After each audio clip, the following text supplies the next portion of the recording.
Boa noite. Numa das decisões mais estúpidas tomadas por um presidente americano desde, pelo menos, a invasão do Iraque, Donald Trump decidiu hoje retirar os Estados Unidos do Acordo de Paris para combater mudanças climáticas. É um erro grotesco. Trump simplesmente deu as costas para a grande corrida mundial rumo a tecnologias que tornem mais eficiente o uso da energia, o grande problema desde que a humanidade existe. Foi uma decisão típica de populistas irresponsáveis. Eles sempre prometem salvação no curto prazo, no caso, salvação da economia americana, exatamente a que mais será prejudicada no longo prazo. E você vai ver também.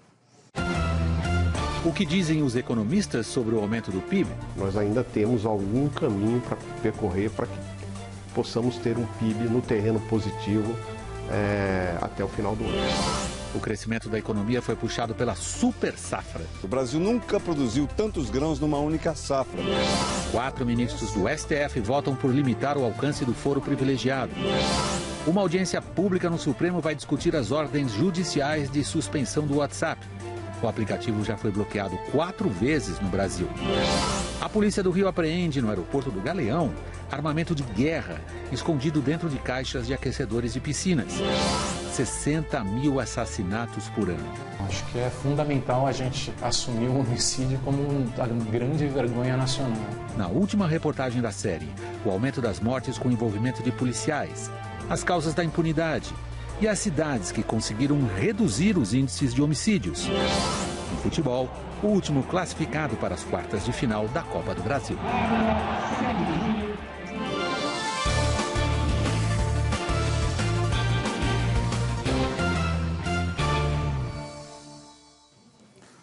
Finalmente, uma manchete positiva sobre a economia brasileira. Ela saiu tecnicamente da recessão com os números dos 3 primeiros meses do ano. Vamos aos números principais para que vocês possam conferir. Primeiro trimestre de 2017, tivemos um crescimento de 1% em relação ao trimestre anterior.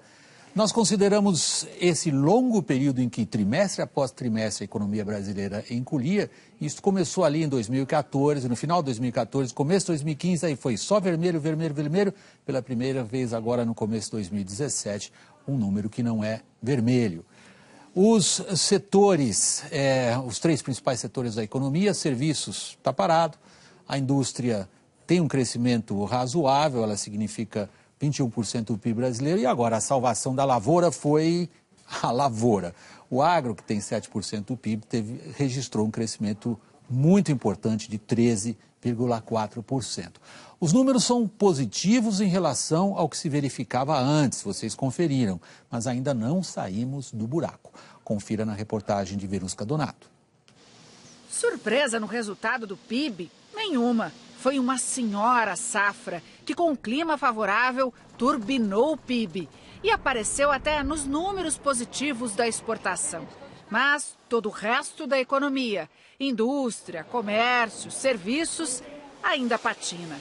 Para o ex-presidente do Banco Central, Gustavo Loyola, o crescimento de 1% do PIB, considerado muito bom, não deve se repetir no segundo trimestre.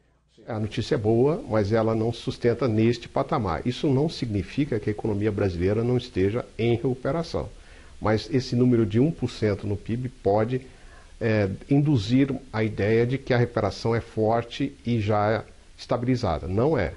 Até porque, na comparação com o mesmo período do ano passado, o PIB ainda está no vermelho.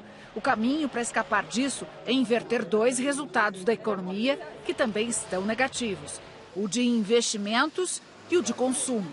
Tanto os empresários quanto as famílias precisam recuperar a confiança e voltar a comprar, perder o medo de investir e contratar mão de obra. Para isso, o Brasil precisa mostrar que a economia saiu do buraco. Os números do PIB revelam que isso ainda não aconteceu, mas o país está no caminho certo, voltando a crescer, mesmo que de forma lenta. Segundo os economistas, é justo dizer também que o embalo da economia depende ainda da atual crise política. Aquele sujeito que estava se animando para realizar um determinado consumo, vê a turbulência, fica com medo de perder emprego e aguarda. E mais importante que isso, o empresário, que às vezes começa a se animar, pensa em fazer algum investimento e resolve aguardar. Acho que é justo a gente dizer que tem uma recuperação contratada. A dúvida é realmente o momento que a gente vai ter essa inflexão clara e, obviamente, a intensidade nesse contexto de incerteza na política. A combinação de clima e investimentos levou o agronegócio ao excelente resultado do primeiro trimestre. A dificuldade para Mato Grosso, por exemplo, o maior produtor de grãos do país, é armazenar tamanha produção.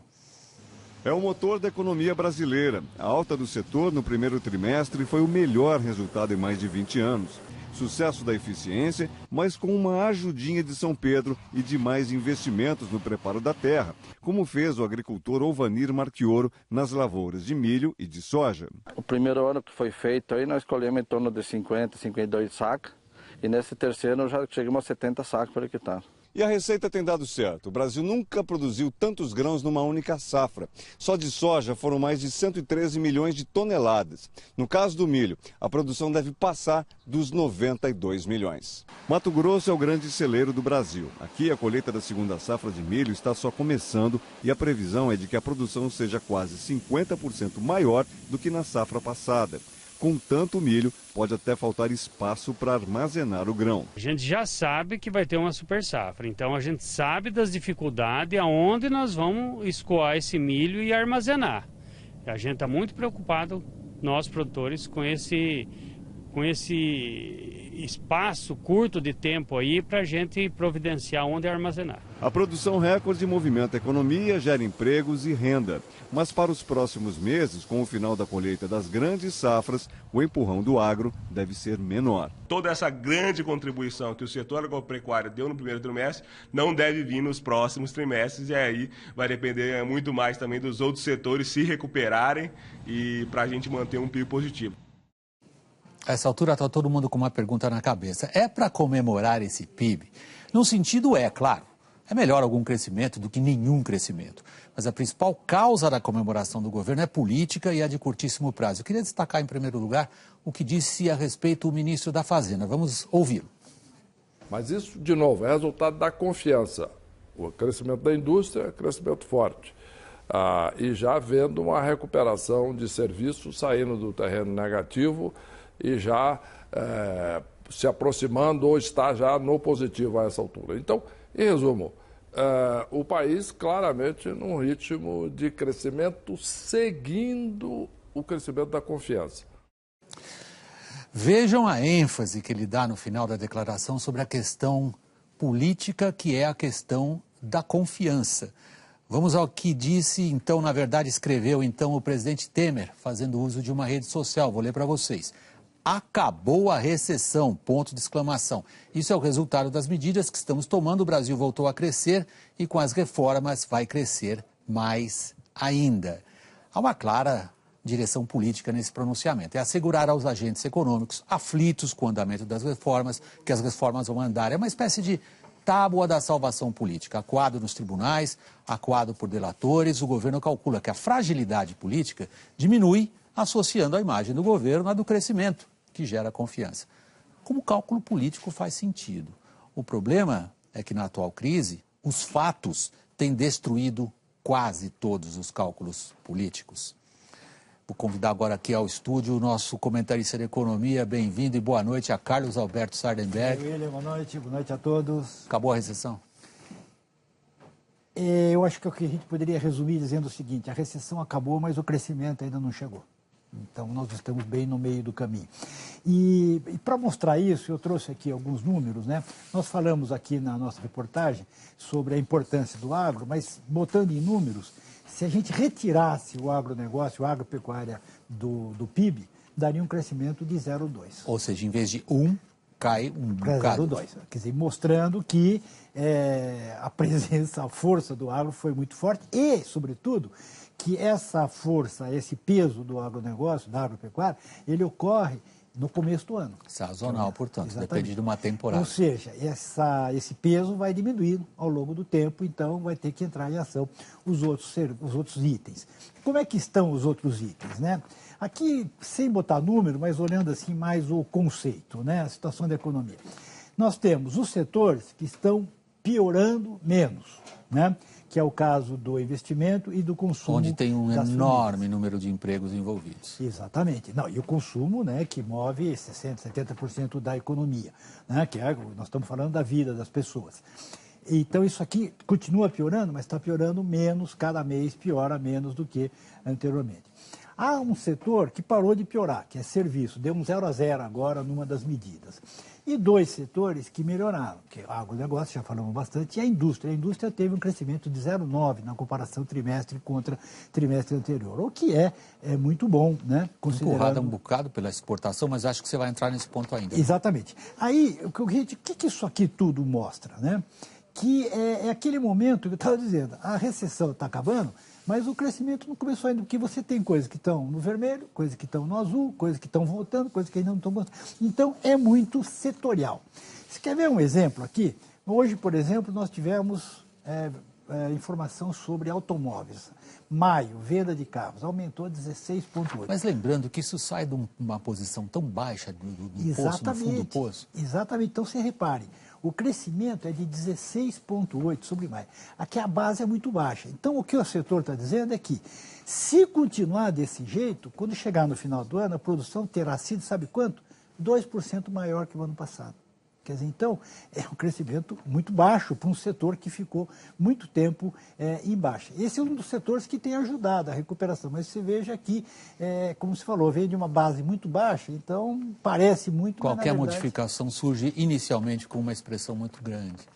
E o outro dado que saiu hoje é sobre o comércio externo. O saldo comercial continua bom, o superávit comercial continua bom, mas é porque a importação está muito baixa. A importação caiu. E como volume, Sardenberg, o volume do comércio exterior brasileiro é muito baixo ainda em relação ao que era. Em relação ao tamanho do país e tal. Agora, o superávit comercial está crescendo, vem crescendo nos últimos tempos. Talvez o que esteja segurando a nossa situação. Mas a importação está muito baixa, sobretudo a importação de máquinas e equipamentos. Então, de novo, aqui nós temos uma coisa vai bem, a outra coisa não vai bem e tal. O resumo, William, você veja quanto há de incerteza. Quando você pega as projeções que os analistas já estão começando a refazer a partir de hoje, você tem previsão de crescimento para este ano, você tem 1,5, 1, 0,9, 0. Quer dizer, ou seja, o espectro vai de 0 a... O que revela que tem muita incerteza, muita variável ainda que está no ar. E a incerteza principal é a política, a capacidade política do governo de tocar a administração, a política econômica, etc. Sardenberg, muito obrigado a você. Boa noite. Boa noite. Ainda hoje aqui no Jornal da Globo temos essa espetacular apreensão de 60 fuzis pesados no Galeão. A nossa série Violência examina onde ela diminuiu e qual o papel da polícia no crescimento de homicídios. E o último classificado foi agorinha há pouco para a Copa do Brasil, quartas de final. Já no próximo bloco, as consequências da decisão de Donald Trump de abandonar o Acordo de Paris.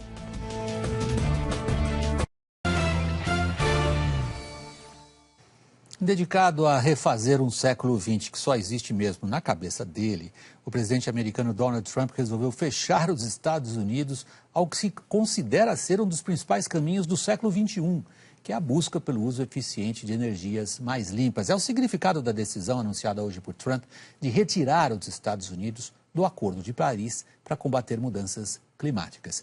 Vamos ao vivo a Nova York conversar com Jorge Pontual. Pontual, boa noite, Pontual. Eu não me lembro de uma outra decisão consciente, voluntária, tão prejudicial para o futuro de uma economia como essa. Eu fui ler um pouquinho história. Talvez a gente possa comparar Trump com aquele imperador chinês de 600 anos atrás, que proibiu a então poderosíssima frota chinesa de navegar pelos mares procurando comércio, justamente quando os europeus começavam as viagens de descobrimento que puseram a Europa por séculos no centro do mundo. Boa noite, William. Boa noite a todos. Muito interessante essa sua analogia entre Trump e esse imperador chinês, Hongxi, que subiu ao trono em 1424. Para os historiadores, a decisão de Hongxi de acabar com a exploração do resto do mundo iniciou o longo declínio da China. Ele mandou incendiar as frotas, os estaleiros e até os projetos para construir navios, que passou a ser um crime, punido com pena de morte. Era a política de primeiro a China. Com Trump, é primeiro a América. Hoje, Alguns analistas disseram que a decisão de Trump levará ao declínio da América. Na verdade, esse declínio começou há algum tempo. Foi a reação a essa decadência que levou à eleição de Trump. Ele culpa a globalização pelo retrocesso dos Estados Unidos. É um diagnóstico tão míope quanto o do imperador Hongxi, que acreditou que, fechado ao mundo, a China seria mais forte. Os Estados Unidos se tornaram uma superpotência em 1945 por terem assumido a liderança de um sistema internacional de alianças e dependência mútua. Hoje, a economia americana depende tanto da China e da Europa, quanto os chineses e europeus dependem dos Estados Unidos. 1º de junho de 2017, o dia em que, oficialmente, os Estados Unidos abriram mão de liderar o mundo. O país ficou menor, do tamanho da visão de Donald Trump. O resto do planeta vai surfar na onda das novas tecnologias, que substituirão os combustíveis fósseis, enquanto, na era Trump, os americanos continuarão queimando carvão e petróleo, como se o século XX fosse durar para sempre. Quem sai ganhando é justamente a China, que surge como novo líder da comunidade internacional, ao lado da Alemanha, da Índia e outros parceiros engajados com o futuro. O imperador Hongxi mostrou que um governante não precisa de muito tempo para fazer um grande estrago. Ele governou por apenas 10 meses. Morreu de ataque cardíaco aos 46 anos. William. Muito obrigado, Pontual. Boa noite para você em Nova York. A decisão de Donald Trump de abandonar o Acordo de Paris é o tema de Arnaldo Jabor. Um dos piores homens do mundo governa o maior país do mundo. Aconteceu na América um desastre. É o que se chama ditadura da maioria silenciosa. O seu discurso autoritário e brutal despertou o desejo de vingança dos americanos desinformados e que estavam em segundo plano na economia. Ele está isolando os Estados Unidos do mundo contemporâneo. A Europa e a China lideram agora o processo mundial num momento tão grave na história. A América vai deixar de ser líder e vai para a rabeira. Trump não é um fenômeno político, ele é um caso psiquiátrico. E a imprensa americana ainda tenta buscar sentido em suas loucuras. Esse é o erro. Ele busca não ter sentido. Ele pratica a insensatez. Ele faz de propósito para destruir qualquer racionalidade. Ele nos assusta com a sua estupidez e crueldade. Trump quer barrar imigrantes, corta impostos para os ricos, vai acabar com o sistema de saúde do Obama, deixando 25 milhões de pessoas sem proteção. Ele ataca os aliados e se une a ditadores como Putin, Erdogan, Duterte. O perigo é que esse psicopata fique no poder muito tempo. Já se fala em impeachment na América, apesar do Congresso republicano que o apoia, mas talvez nem a direita maluca apoiará por muito tempo esse homem, com medo de perder votos nas eleições do ano que vem. Esse cara tem de sair. Ele é uma tragédia ridícula. Ele é uma mistura de piada com pesadelo. Um assaltante incompetente ou jogador azarado levou pânico ao maior hotel cassino das Filipinas. Até o aeroporto da capital Manila foi fechado. O homem armado e mascarado chegou pouco depois da meia-noite, hora local. Ele tentou incendiar as mesas de jogo, saiu atirando, não acertou ninguém. Em fuga e desesperados, muitos turistas acabaram se ferindo, inclusive com fraturas. Tentando faturar em cima da confusão, o grupo terrorista Estado Islâmico chegou a assumir a responsabilidade pela ação. As autoridades locais desmentiram. Cercado pela polícia, o homem teria ateado fogo ao próprio corpo. Todos os hóspedes já deixaram o hotel cassino, que fica ao lado do aeroporto internacional de Manila. O aeroporto continua fechado. Daqui a pouco, a última reportagem da série sobre a epidemia de assassinatos no Brasil. E a seguir, a polícia apreende 60 fuzis no aeroporto do Galeão.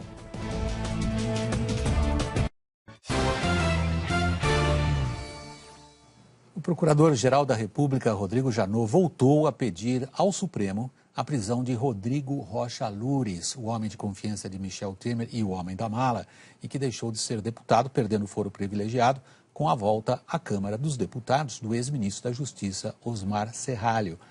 Rocha Lures era o suplente de Serralho. Vamos ao vivo a Brasília com Vladimir Neto, que está acompanhando.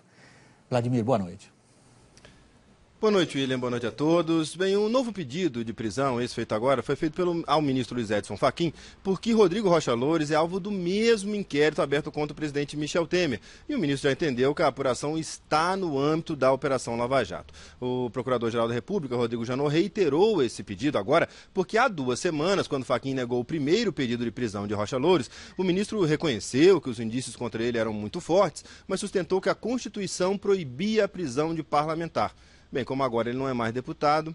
Bem, ainda falando em Rocha Loures, nós encontramos hoje mais um trecho importante de uma conversa gravada pelo executivo da JBS, Ricardo Saldi, com o ex-assessor de Temer. No áudio fica claro que havia uma ideia de promover um segundo encontro entre Joesley Batista e Michel Temer em Nova York, nos Estados Unidos. Isso não chegou a acontecer, mas os dois planejavam um encontro meio às escondidas, como foi feito no Palácio do Jaburu naquela noite de 7 de março, aquele encontro que foi gravado por Joesley. Qual que é a minha ideia? Se o presidente for... Não, é mesmo se ele não for. Não, se ele não for, você estando lá, o Joel também, a gente se encontra. Se ele não for, se ele for, procuramos fazer um encontro de todos lá. Faz um encontro mais escondido, igual fez aqui lá, para não... Porque vai ter gente do Brasil demais lá, e o Jota não gosta de aparecer, você sabe como é que ele é. Ele adorou do jeito que você fez pra ele, ficou super feliz. Então, e ele te contou que ele chegou lá e falou, eu cheguei lá e falei, sou o Rodrigo. Mentira, você tinha preparado os caras? Claro. Claro. Bom, uma última informação. A Justiça Federal em São Paulo determinou o bloqueio de 800 milhões de reais das contas de Joesley Batista.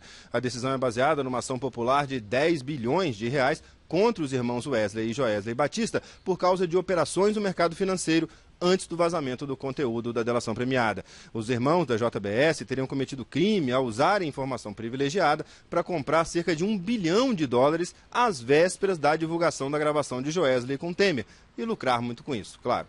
A Comissão de Valores Imobiliários está investigando a JBS neste caso e a defesa de Joesley Batista afirmou que não foi notificada. William. Obrigado, Vladimir. Boa noite para você em Brasília. Com 4 ministros do Supremo a favor da limitação do foro privilegiado, um pedido de vista do processo paralisou o julgamento por prazo indefinido. Geraldo Pereira. A complexidade da causa é que levou a este adiamento aqui no Supremo. Isto no segundo dia em que a matéria estava sendo julgada. Não é fácil para uma Corte Suprema de Justiça, que tem a missão adicional de zelar pela guarda da Constituição, chegar a um novo modelo para o chamado foro por prerrogativa de função, o foro privilegiado, que permite, em caso de crimes comuns às autoridades, serem julgadas em locais diferentes de onde o cidadão é julgado. Calcula-se que há, nestes casos, mais de 37 mil pessoas no país. No caso de parlamentares federais e ministros, é o Supremo Tribunal Federal o órgão julgador das ações penais. Este contingente, na visão do ministro Roberto Barroso, o relator, acaba congestionando a Corte Suprema. Houve um intenso debate sobre o risco de este tipo de julgamento no Supremo Tribunal levar à impunidade, pelo fato de os réus apostarem na eventual demora para uma Corte Suprema abarrotada julgar processos penais. O ministro Roberto Barroso votou para que daqui para frente o Supremo só julgue ação penal de autoridades acusadas de crimes decorrentes da função que exercem e com prazo. O que nós estamos vendo é que se não fizesse diferença, se não assegurasse ou impunidade ou pelo menos menos celeridade, não haveria essa disputa por ficar em cargos que têm foro no Supremo. Foi seguido pelas ministras Carmen Lúcia, presidente, Rosa Weber e pelo ministro Marco Aurélio. O ministro Alexandre de Moraes pediu mais tempo para estudar o processo. Os demais ainda vão votar.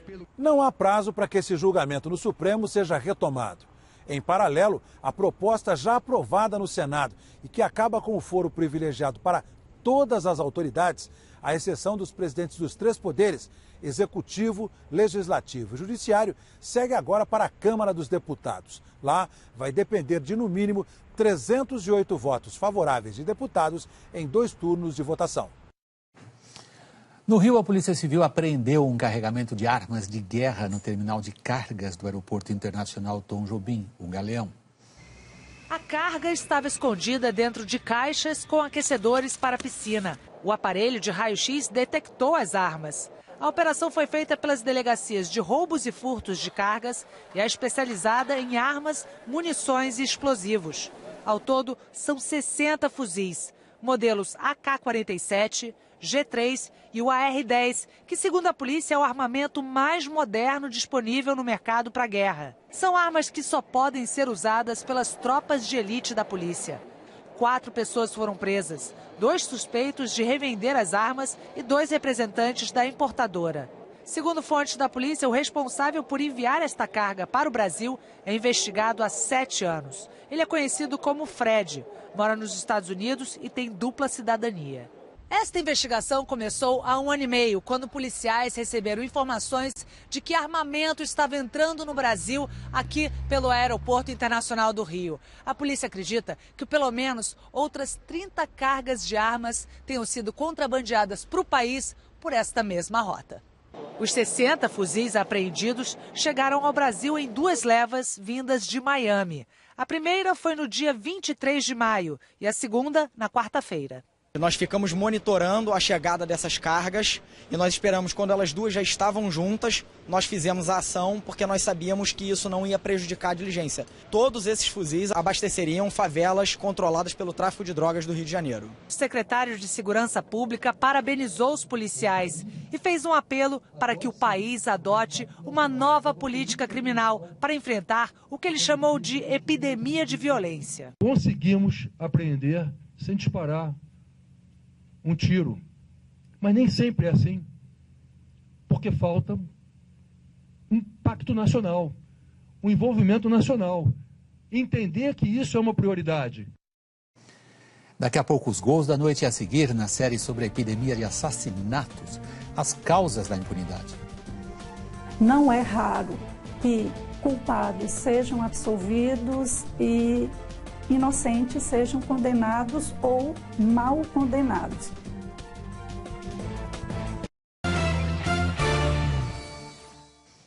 As 60 mil mortes violentas que o Brasil registra por ano colocam o país entre os mais violentos do mundo. Vamos conferir o último relatório da Organização Mundial da Saúde. Ela mede a taxa de homicídios pela metodologia internacional, que é quantos homicídios por cada grupo de 100 mil habitantes. O Brasil ocupa o 9º lugar no ranking. É um lugar muito desonroso, na verdade. Vamos saber por quê. Os países que mais homicídios apresentam por cada grupo de 100 mil habitantes estão todos praticamente localizados próximos ou na América Central. Ali as gangues praticamente impedem que o Estado, que a força do Estado se faça presente. É um caso de, pela primeira vez nos últimos anos, próximos de nós, é perigosíssimo do nosso ponto de vista, são países que estão falindo por conta de gangues armadas. A Colômbia, que também está perto de ali, tem esse número de 48,8 homicídios por cada 100 mil habitantes, que está saindo de uma guerra civil, que durou quase 40 anos, terminou agora. Belize faz parte do mesmo grupo e aqui estamos, infelizmente, estamos nós. Esta é a média nacional. Nos últimos anos, alguns estados e cidades brasileiras até conseguiram reduzir os homicídios, mas não conseguiram reduzir a sensação de insegurança. Confira na última reportagem da série do Jornal da Globo sobre a epidemia da violência no Brasil. Eu sou mãe do Jonathan Adalber Matos Alves. Ele foi assassinado por policiais no dia 30 de junho de 2016, na comunidade do Borel, no Rio de Janeiro. Meu nome é Elilde Santos, eu sou a mãe do Matheus Santos de Freitas. Matheus tinha 24 anos, foi morto por um disparo de uma arma de um policial aqui em São Paulo. Eu estou em São Paulo, a maior cidade do Brasil, capital do estado mais rico e que já foi o mais perigoso. As estatísticas mostravam isso.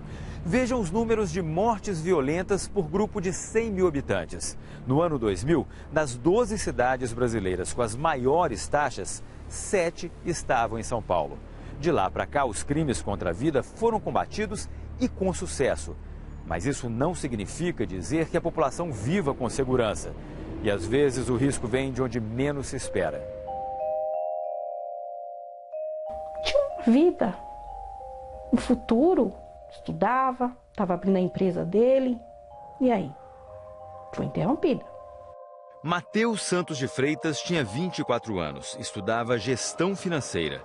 Um sábado à noite, ele e alguns amigos pularam o muro da escola e ficaram lá dentro conversando. Era véspera de eleição e um policial apareceu. Ele só falou, não era para vocês estarem aqui. Aí passou 5 segundos, a gente ficou parado olhando assim e ele foi e efetuou o disparo. A mãe de Matheus chegou à escola no momento em que o filho era colocado na ambulância. Aí quando eu cheguei lá, veio aquele policial dizendo que ele estava machucado. Aí eu perguntei para ele se ele tinha atirado. Ele falou para mim que não tinha. O policial mentiu. Disse que ele tinha se ferido na grade da escola. Foi dos médicos que ela ouviu a verdade. Ele disse que não foi grade do portão. Seu filho está com uma bala. Matheus morreu na madrugada seguinte. Em São Paulo, as mortes provocadas por policiais aumentaram nos últimos anos. Foram 139 em 2005 e 438 no ano passado. É como se de cada 3 mortes violentas na cidade, uma tivesse o envolvimento de policiais. Procuramos evitar ao máximo tanto a exposição do nosso policial, como a obrigá-lo a ter esse tipo de reação. Eu acho que em breve a gente vai começar a ter um resultado melhor nesse tipo de ação. Hoje há quase 10 mil denúncias de abusos de policiais na ouvidoria da Polícia de São Paulo. Em apenas 2% delas, as investigações chegaram ao fim. Quando você diz para o policial que ele pode se comportar igual a um bandido, e que é legal ele executar uma pessoa rendida, a tendência é que isso aflore. Então a gente vive um período muito ruim, não só do ponto de vista da gestão da política, mas em termos ideológicos, do que está por trás e do que você entende como ser legítimo para enfrentar o crime. No Rio de Janeiro, a polícia também faz mais vítimas. Ele era meu parceirão, meu amigo. E tiraram isso. Jonathan Dalber tinha 16 anos, era o filho mais velho de Janaína. Em junho do ano passado, ele foi buscar saquinhos de pipoca para a festa junina da escola de um dos irmãos, no Morro do Borel, no Rio. No caminho de volta, passou por uma abordagem policial. E nisso meu filho foi para o canto da calçada, com as mãos levantadas para o alto, levantou a blusa dizendo que eu não tô com nada, eu não tô com nada. E mesmo assim ele atirou no meu filho. Só foi um tiro só na testa do meu filho. Na versão da polícia, Jonathan morreu durante um confronto. Para a família, o policial confundiu saquinhos de pipoca com drogas. Pra que atirar? Por que não rendeu ele? Por que não revistou? Ele não tá com nada. Mandava ele vir embora. Entendeu? Eu fico me perguntando por que o meu filho. No ano da morte de Jonathan, a polícia do Rio matou 463 pessoas, 24% do total das mortes violentas. Em nota, a Secretaria Estadual de Segurança do Rio reconheceu que as mortes por intervenção policial aumentaram nos últimos 3 anos, mas ressaltou que, quando comparado com 2006, ano anterior à atual política de segurança, houve uma redução de 13%. Apesar da violência policial ter aumentado, o número de homicídios caiu nas 2 maiores cidades brasileiras. A taxa por 100 mil habitantes passou de 59 para 14 em São Paulo. No Rio, caiu de 52 para 22. Um avanço importante que tem mais de uma explicação. São Paulo, Rio de Janeiro e alguns outros estados interromperam o processo de crescimento dos homicídios porque foram capazes de formular minimamente políticas com foco na redução da violência letal. O número de mortes violentas continua inaceitável. São mais de 5 mil por ano em cada um dos 2 estados mais ricos do país e 60 mil no Brasil. A situação piora porque o sistema que deveria evitar os crimes alimenta a violência. No Brasil se investiga mal e, sem provas, julgamos ainda pior. É o mal da impunidade. Não é raro que culpados sejam absolvidos e inocentes sejam condenados ou mal condenados. E isso, o círculo se fecha com um sistema penitenciário caótico, onde praticamente grupos criminosos, facções, dão ali as cartas. É muito importante, novamente, fazer esse bom diagnóstico, esclarecer os crimes e pesquisar, inclusive, esse perfil da criminalidade organizada, do papel das políticas de segurança nos diversos estados, para a gente poder entender esse fenômeno que não é homogêneo no país. Ele varia, obviamente, de região para região. Medidas são urgentes, ou o Brasil vai continuar recolhendo os corpos dos seus jovens. Acho que é fundamental a gente assumir o homicídio como uma grande vergonha nacional, né? Essa taxa de homicídios e essa quantidade de homicídios é a nossa grande vergonha, mais do que qualquer outro problema que a gente precisa lidar, né?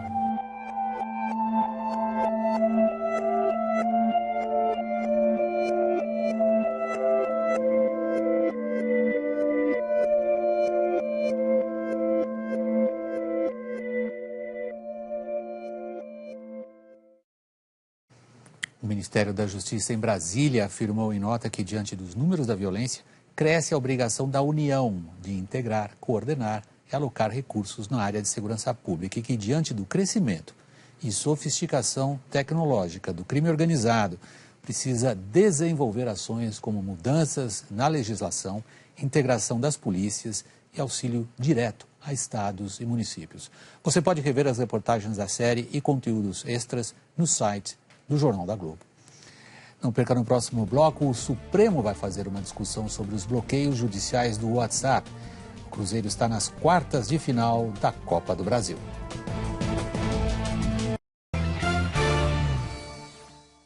O Supremo Tribunal Federal põe em discussão amanhã as decisões da Justiça que bloquearam várias vezes o aplicativo de mensagens WhatsApp. A audiência pública foi convocada pelos ministros do Supremo Rosa Weber e Edson Fachin. Eles são relatores de duas ações que tramitam na Corte contra a suspensão do WhatsApp em casos de descumprimento de ordens judiciais. Os processos foram movidos pelos partidos PR e PPS no ano passado, quando o WhatsApp saiu do ar pela terceira vez. O aplicativo já foi bloqueado 4 vezes no Brasil. O primeiro bloqueio em fevereiro de 2015. Na época, um juiz de Teresina alegou que a empresa se recusou a fornecer informações para uma investigação policial. Depois, juízes de São Paulo, Sergipe e do Rio de Janeiro também mandaram tirar o aplicativo do ar. Na tradição do Supremo, as audiências públicas são convocadas quando há assuntos polêmicos com grande repercussão no país. No caso do WhatsApp, por exemplo, os diretores da empresa afirmam que os bloqueios determinados pela Justiça afetaram cerca de 120 milhões de brasileiros cadastrados no aplicativo. O cofundador do WhatsApp, Brian Acton, está pela primeira vez no país e vai participar da audiência no Supremo. Brian conversou hoje com o repórter da Globo News, Murilo Salviano. Ele destaca que o Brasil é o segundo maior mercado do aplicativo, atrás apenas da Índia.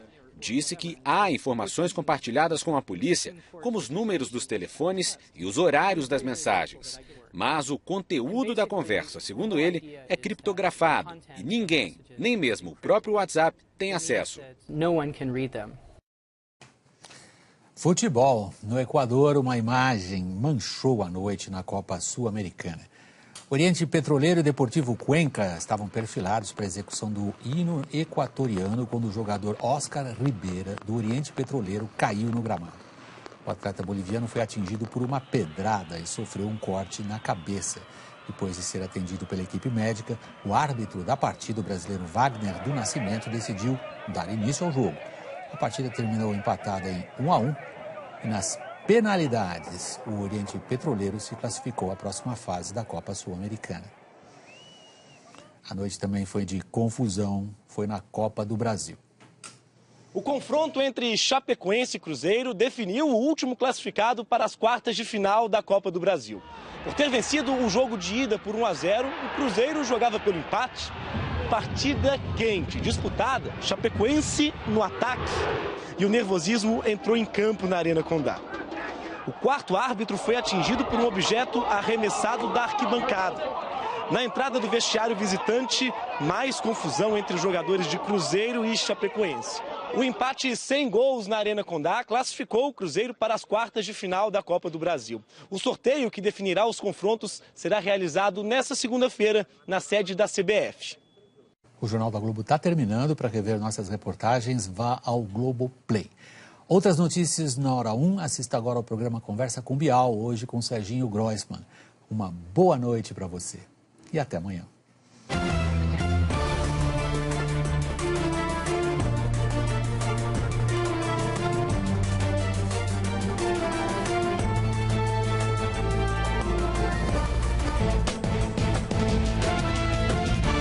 Boa noite.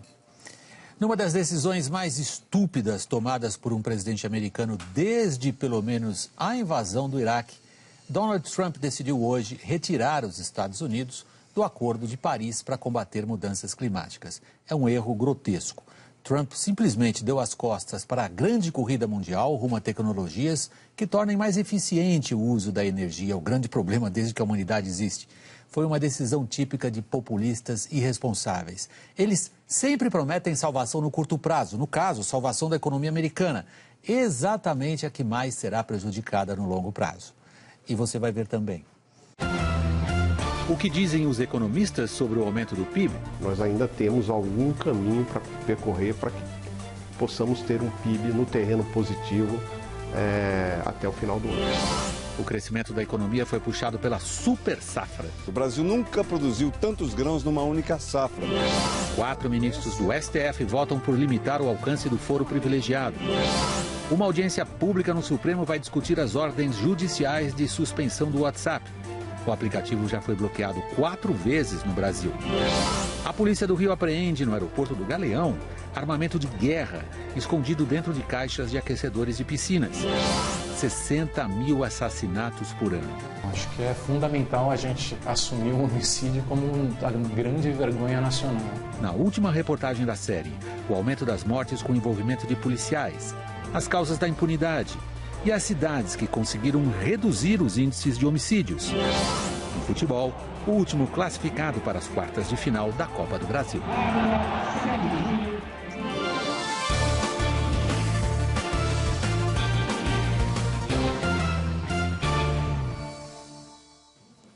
Finalmente, uma manchete positiva sobre a economia brasileira. Ela saiu tecnicamente da recessão com os números dos 3 primeiros meses do ano. Vamos aos números principais para que vocês possam conferir. Primeiro trimestre de 2017, tivemos um crescimento de 1% em relação ao trimestre anterior.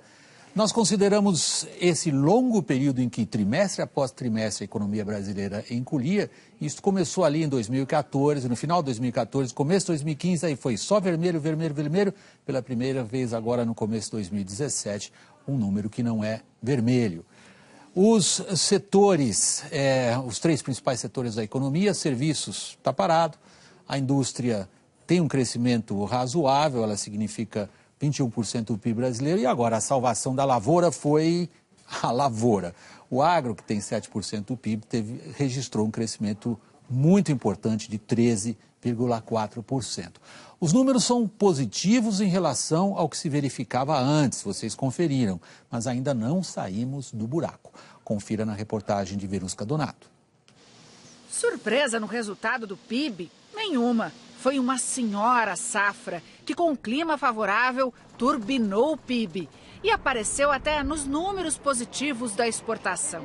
Mas todo o resto da economia, indústria, comércio, serviços, ainda patina.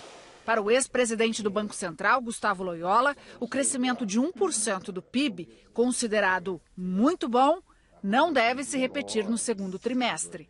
A notícia é boa, mas ela não sustenta neste patamar. Isso não significa que a economia brasileira não esteja em recuperação. Mas esse número de 1% no PIB pode induzir a ideia de que a recuperação é forte e já estabilizada. Não é. Até porque, na comparação com o mesmo